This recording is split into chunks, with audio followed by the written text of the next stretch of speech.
হাম রোগ থেকে বাঁচতে সকাল বিকাল একটি দোয়া পড়ে আপনার সন্তানকে ফু দিন। সকল ধরনের অসুস্থতা থেকে আল্লাহ আপনার সন্তানকে হেফাজত করবে। বর্তমানে সারা বাংলাদেশে 100+ শিশু এই হাম রোগে আক্রান্ত হয়ে দুনিয়া থেকে বিদায় নিয়েছে। এজন্য অবশ্যই আমাদেরকে সতর্ক থাকতে হবে এবং এই হাম রোগের কি কি লক্ষণ রয়েছে, এর প্রতিকার কি, এবং আমাদেরকে কোন কোন আমল করতে হবে, যে আমলের মাধ্যমে, যেই কাজের মাধ্যমে আমাদের সন্তানরা এবং আমরা সুস্থ থাকতে পারি। 1 নম্বর আমরা জানবো যে হাম রোগের কি কি লক্ষণ রয়েছে। এর 1 নম্বরের লক্ষণ হচ্ছে জ্বর ওঠা এবং সেটা বারবার বেড়ে যাওয়া, 102 থেকে 103, 4, 5 পর্যন্ত চলে যাওয়া, মোটামুটি বেশ কয়েকদিন থাকা এবং ঠান্ডা হওয়া, কাশি হওয়া, চোখ লাল হয়ে যাওয়া।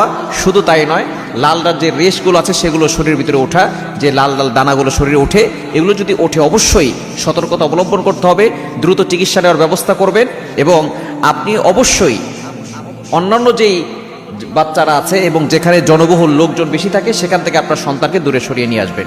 তবে এখান থেকে বাঁচার জন্য আপনি সকাল বিকাল আপনার সন্তানকে একটা দোয়া পড়ে ফু দিলে আল্লাহ তাআলা আপনার সন্তানকে সকল ধরনের অনিষ্ট থেকে হেফাজত করবেন। দোয়াটি হচ্ছে